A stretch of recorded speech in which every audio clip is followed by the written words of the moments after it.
ବାତ୍ୟା ବର୍ତ୍ତମାନ ଆସୁଛି, ଆପଣ ମାନେ ସବୁ କେତେ ସତର୍କ ଅଛନ୍ତି? କାହାର ଘର ଫର ଉଡିଲେଣି ନା ଉଡିଲେଣି? ଆଜବେଷ୍ଟ ଅଛି ନା ନାଇଁ? ଆଉ ସବୁ ଭାଙ୍ଗି ଦେଇକି ଗଲେଣି, ନିଜେ ଅଛନ୍ତି ନା ଉଡିକି ପଳେଇଲେଣି? ସେଇ କମେଣ୍ଟରେ ଲେଖିକି ଜଣେଇବେ। କଣ କହୁଛ ତମେ?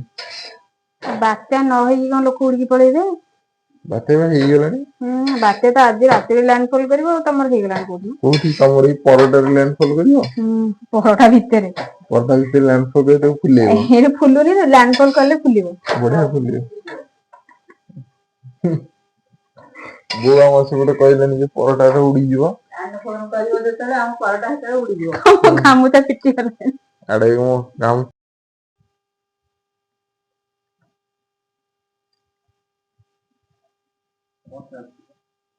ଘର ଓଳିଆ 9ଟା ବାଜିଲାଣି, ଆଜି ଘର ଓଳିଆ ହେଇନି। ଉଠିଲା ଲେଟରେ, ସେଥିପାଇଁ ଏତେ ଲେଟ୍ ହେଲା। ଓଳେଇ ସାରିଲା ପରେ ଖାଇବ, ସେଥିପାଇଁ ତରତର ହେଇକି ଓଳଉଛି। ଆଉ କଣ କରିବି? ନାଇଁ ଘର ବି ସଫା ହବ ନା। 2 ଟଙ୍କା ଆଣିକି କଣ କରିବି? ହଁ 3 ଟଙ୍କାରେ ଆଉ 2ଟା ଚେନରେ ଚୂନ ମିଶେଇ ଦଉନ, 3ଟା କି 4ଟା। ନା ନା, 3ରେ ଯେତେଟା ଚୂନ ଲଗେଇକି ଦେଇପାରିବ।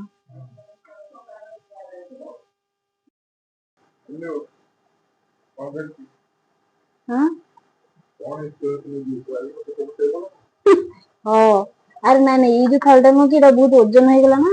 ସେଥିପାଇଁ ବାପା ଥାଳିରେ ଏକାଥରେ ନେଇ ଆସିଲି ତମ ପାଇଁ ଭାତ। ଦେଖ ତମର କେତିକି?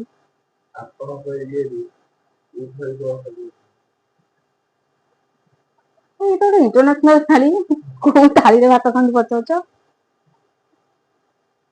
ଦେଖ ତମର ସେତିକି ହବ ନା ଭାଙ୍ଗିଦେବି?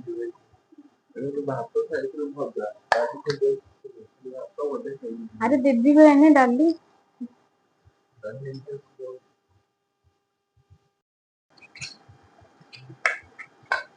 ବର୍ତ୍ତମାନ କାକୁଡି ବେଶୀ ହେଇଛି, ଡାଲି ବି ବେଶୀ ହେଇଛି। ଏଠି ମୋ ଥାଳି ରେଡି, ଏଠି ବାପାଙ୍କ ଥାଳି ରେଡି।